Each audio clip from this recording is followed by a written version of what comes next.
Hey there everyone, I'm Vickie Howell and this is Ask Me Monday number 123. So I am so happy to be back with you. I had last week off while I was on a knitting retreat with some of my best knitting friends that I've known, since way before I did this professionally. So we had a great time in Palm Springs, just hanging out, knitting, having wine, watching movies, just good time. So I did a lot of making while I was gone. I worked on some scarves for a future project. I've been at home sewing a bit. I, of course, worked on what today's project is, which we will get to in just a second, actually making, but we are going to be making these scrap bin heart plushies. So in the meantime, before we get started, please tell me where you're watching from. I am coming to you from my studio in Austin, Texas.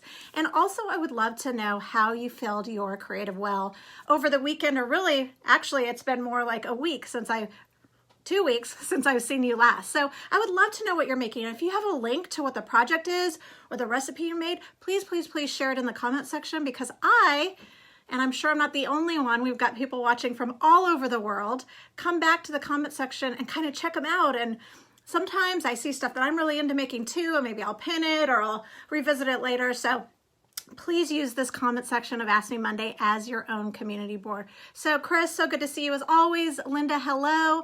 Melanie from Ohio. Karen is in a blizzard in Wisconsin. I won't tell you how warm and shiny it is here in Austin then. So we've got Marie's here, Sharon Henderson. She's been learning how to do the brioche stitch. I did do an Ask Me Monday on brioche. If you need a little help, you can go back and look at the archives, which brings me to a point I made at the beginning. This is the 123rd show, which means there are 122 that you can go back and watch. All you have to do if you're watching on Facebook is go to my videos tab, and then you'll see the Ask Me Monday playlist, and you can go through them. If you're watching on YouTube later, there's also an Ask Me Monday playlist. Please make sure that you click the notify bell and follow so that you find out whenever we go live. So, it's so nice to see people are still working on their Yarnya. Yarnya is my, of course, knitting and crochet subscription box business projects from the last month. Another snowy Wisconsinian?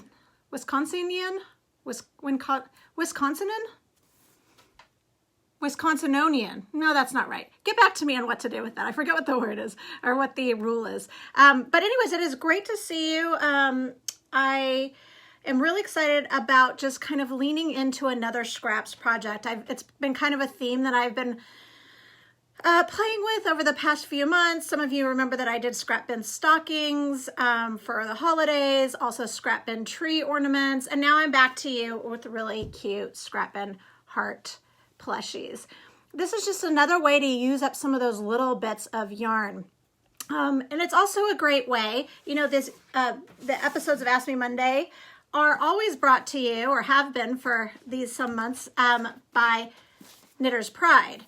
Great, they have great products, or a great company. They're really supportive of women in business, but they have several interchangeable sets. I always talk about Ginger is like my favorite one, might be influenced by the name. But then they have this new one that's called Knit and Purr that I've been playing with. And the reason why I bring that up is that when you're working on scrap projects, it's really great to not have to hunt around every time you need to change a needle, because obviously you need a different size if you're working with a super, super chunky yarn like this than if you were working with more of a sock weight yarn like this. And when you're working with scrap projects, you don't always know what you're going to need. So the good thing about this particular project, other than it's adorable and it might help us soothe our woes for the fact that the message hearts may be unavailable this Valentine's Day, because in case you didn't hear, the company went out of business. So we can make our own little love hearts. These are cute just as they are, obviously, like just as a little, a little pillow plushie. You could also add a little tie at the top to make it an ornament. You could fill it with chamomile or dried lavender and such so that you can make it a sachet. Really just have fun with it. Okay, so what you need for this project are any scraps. I just had a runaway yarn. Maybe in Valentine's colors, but who am I to oppress? If you want to knit a black and green heart for Valentine's Day, You do you. I'm into it. But really you just need those scraps of yarn. And then you need, like I said, I like having an interchangeable needle set. You do not need circular needles. I almost always work on circular needles versus straight because they're easier on my wrists. I have some wrist issues, as all professional knitters do, I think. But you can use like this knit and purr set, you could use a ginger set, you could use any of the Knitter's Pride sets, or you can actually just use straight needles. That works too. Whatever's the most comfortable for you. And you need them in whatever size corresponds with the thickest of your yarn. So for this particular heart, the yarns weren't exactly the same gauge. Like if I were making a sweater with it or something larger, you would probably see that they're not exact. One of these yarns, like this is Pink Flamingo in the color collection that I did for Southwest Trading Company. It's superwash, super bulky. This I just normally knit on, a 13, but this is Knit Collage, and I can't remember which one it is. Oh, Gypsy Garden. She usually goes way up on needle size, but because, here's the rule. So I just told you go with your thickest yarn. However, since it's going to be stuffed and you don't want to see all your stuffing coming through, you can err on the side of small. So it's okay for your weave to be smaller, so you could go down a needle size to whatever it says on the label. And you may not have labels because they're scraps. There are no rules for this, just have fun. So you want to have 3 different colors. I mean, you can do one solid color, but for the purposes of this tutorial, 3 different colors in similar weight. Don't obsess, just similar weight. Or, as I've shown you on several videos before, you can use the Navajo plying method to triple strand thinner yarns and mix them with thicker. Just have fun with it, just figure out what works for you. Okay, so we've got our needles that correspond to whatever size yarn that we're using. You want a stitch marker, which I think I have here, and then a tapestry needle, a wool needle, that corresponds with whatever yarn you're using. So I like the wool needles by Knitter's Pride. I of course can't find mine anywhere at this moment, but I use it all the time, which is why I'm always chasing it, because it's got that like nylon loop, so it works with thinner yarns and thicker. But whatever works for you, works for you. Then you want either some kind of stuffing. I prefer using yarn, so I keep my yarn scraps. Not all of them, but I have a whole bag of yarn scraps because sometimes I'll use them. I got a really cute package one time where instead of,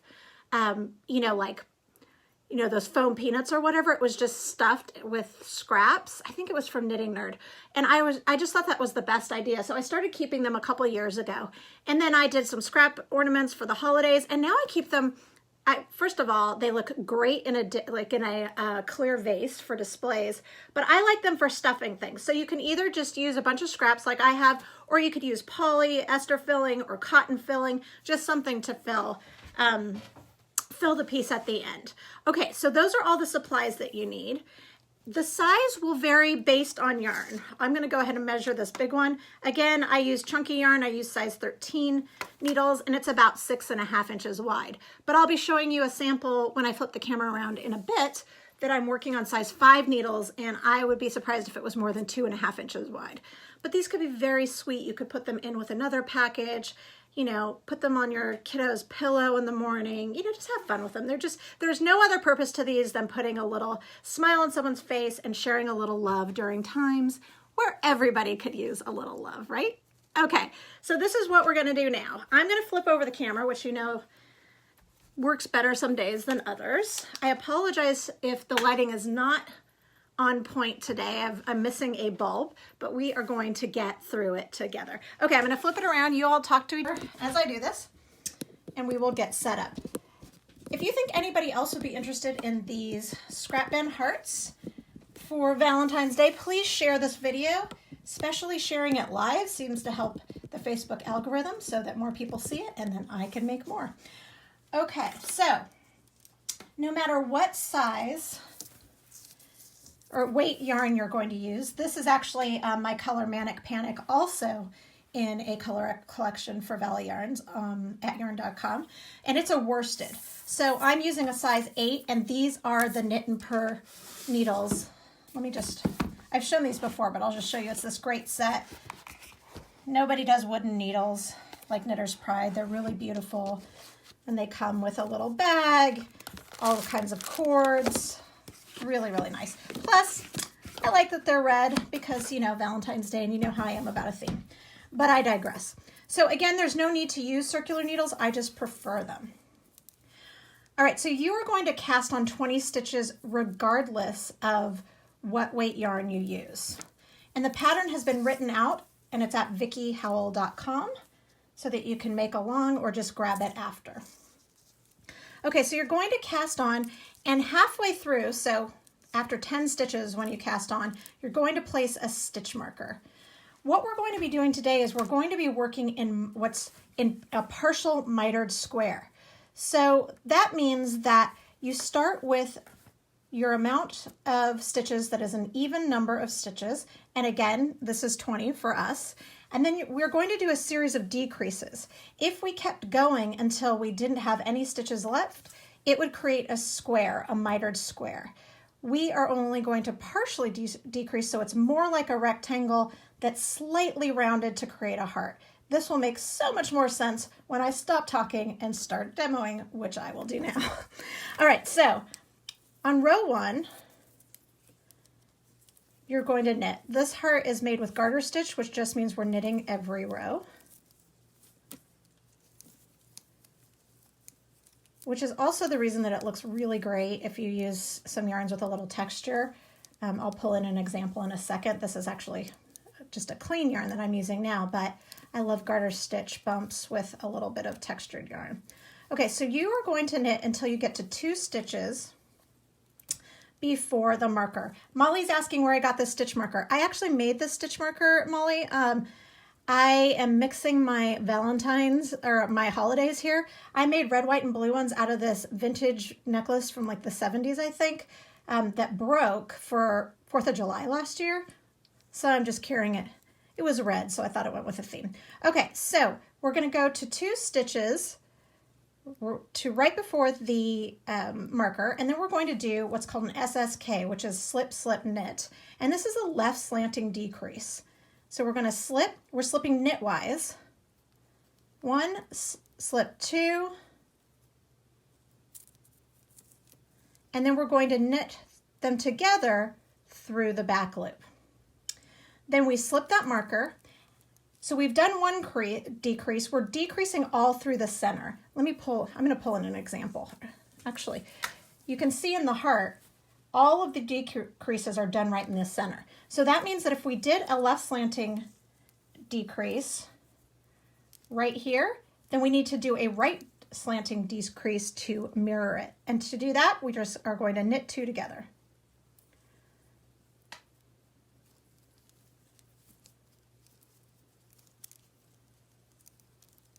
Okay, so now we've knit 2 together, and then from there, we will just knit till the end. So that is the row. You're going to repeat this row that I'm showing you right now, and then you're going to flip it around. So this is row 1.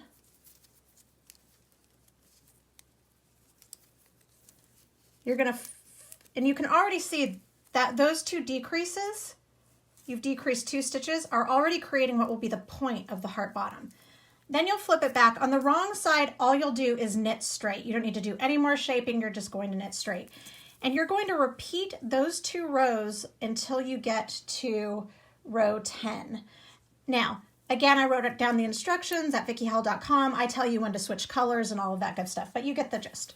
All right, so I'm gonna move that over, and then I'm gonna bring in one that has worked all the way to row 10. Now, row 10 is a wrong side row, but you can see I've repeated. You can also see the scale. This is the exact same amount of stitches that I used for this one, but just with a considerably less bulky yarn. But that shows you the versatility. And I really like playing with scale. I often do it just by changing up yarns and needles.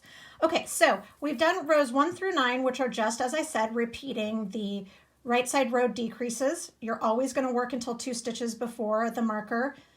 Decrease, slip the marker, decrease the next 2 stitches, work to the end, and then work straight on the back, except for the last row. We're going to do a combination of shaping to give the heart a little a little bit of a rounded piece. Now, this really is going to be a little bit more like a mitered rectangle-ish, or a mitered V would be a better way to say it. A lot of what's going to give it that really cute roundness is the stuffing, but here's a little some subtle shaping that will also help. So we are on the wrong side. It's the last row. We're going to slip, slip, knit. So SSK. And then we are going to bind off all of the stitches till the last two, just in the normal bind off method.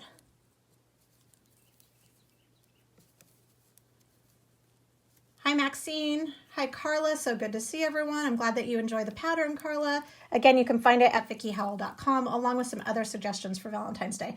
I actually did not put a regular marker on, I just tied some yarn around my pinky and left it there. So you're gonna remove the marker and you keep going until you only have two. Oh, Janet just suggested that this would be great for a large pillow for a better sofa. Adorable. You'd have to use some supersized yarn, but right now that's really on trend and you can even find them in craft stores. I like Plump & Co. Out of New Zealand. They have some beautiful yarn. Maybe I'll give that a try later. All right, so we've bound off to our last two stitches. You'll notice that there's also one more stitch on your right-hand side. You can ignore that for a second. Right now what we're gonna do is we need to balance out the decrease that we did over on this side, which gave it just a slight curve, so that we can curve the opposite end to mirror it. So we're just going to knit those two together, and then you'll notice that you have your two stitches on your right hand needle, and you can just bind off from there. Okay, so you have some choices here. If you're working with a smaller yarn like this, I would suggest binding off and then using a really long tail of this yarn to seam it. If you are making a larger one like this, for example, I would not suggest doing that. I would suggest using a thinner yarn to do the actual seaming. So you're going to take your two pieces, and I'm realizing that I don't have scissors here, so hold on for one sec. Okay, so you are going to take your two pieces, wrong sides together. There really aren't wrong sides, but for this, I'm using this yarn that has these really cute little flowers, and it happens to present on the side, so I'm gonna do that. You can use clips, you could use pins, you can just use your hands, but if you'll notice, there are no weaving in ends, which is another thing that I enjoy. I do not enjoy the weaving in ends, so this is great. So what you're gonna do, and this works especially well if you're making something like this out of this super chunky yarn, most of the stuffing will be the tails. So right there, we've already made a good start. So I would just take, let me see what I have on hand. You can take either, maybe a white would be the best for this. I would probably use, unless you want visible stitching, which could also be fun, I would probably use a color that will kind of disappear in the background. And so it's a little bit easier working with the tail because you don't have to worry about burying it in, but for this one, like I said, I'm just going to come in on the wrong side, and because we're burying all our ends, we don't have to worry about something not laying flat. So you can actually just tie a knot if you want to. And I know that's almost sacrilege. There's normally not knots in knitting, but I am a rule breaker. I am crazy like that. And then from here, you're just going to seam them together. And you can use any method. You can use mattress stitch, which is, there's sort of ladders that you can see. But honestly, if you're working, since you're making a plush, even in finer weight yarns, it's not really going to show. So you can just whip stitch. So I would just whip stitches all the way around. If you want it to be fluffier, you can slowly stuff in, like I said, more ends or polyfill stuffing or cotton stuffing, and until it's all done. And then, I won't make you watch me sew the whole thing. To bury it, I would do another little knot, and then you can just feed your threaded needle all the way through. This would work a lot better if this was done, but let's just envision it together. I believe in us. And you would pull it all the way through to the opposite end, pull the thread through, snip it, and then it would automatically bury in there, if that makes sense. So let me show you on one that's actually full. Like, let's say that this had thread on it or yarn. You would pull it through, it would come out the other end, and you would pull the yarn through, and then once you'd snip it, and then it would kind of bury in the end, and then you wouldn't have to worry about the knots coming out. And like I said, before you seam it closed, you could put some dried chamomile or lavender or whatever smell makes your heart happy if you wanted to go that route. But really, it's kind of just cute how it is. I'm going to give this one to my daughter. She can, put it on her bed next to her random cat plushie collection or whatever. But really fun, really easy, and just a way to use those scraps. Flip around. Whoa, that was really close. And so this is just today's project. I just felt like I wanted to do something that was purely just for fun and just to show you that sometimes it doesn't take very much to spread a little love in this world. So make these for your office mates, for your kiddos, for your friends. No explanation. Just give them a little plushie heart, because even if they think it's random, it's kind of hard not to smile at that randomness. All right, so you can find the pattern, like I said, at VickieHowell.com, along with several suggestions for other Valentine's Day projects of projects past, including I have a couple crochet options. I have crochet, not granny square, but anyways, I have these crochet heart motifs. I've got galantines, which are paper and crochet. There is a kind of a neck garland that uses the same sort of mitered technique. So a lot of fun stuff. So please share it, pin it, remember it, and tag at Vickie Howell when you make yours so that I can give you some love back by liking and loving it. All right, so that is it for us today. This is the last one for January, so I'll be back next month, which is, next Monday at 12 o'clock Central on my Facebook page, which is just /Vickie Howell. If you would like to explore anything in February that I have not explored so far on Ask Me Monday, please let me know. I'm happy to hear your suggestions. I welcome them. I love to know what you want to learn or what you want to play with. So please leave that in the comments section. Refresh your feed later this week, your podcast feed. I'm hoping, equipment permitting, that we get this really great episode with Katrina Rodaba, who is the author of Mending Matters and an environmental crafter that I really, really enjoyed the conversation for. So go ahead and look for that. I'm hoping that will be up Thursday.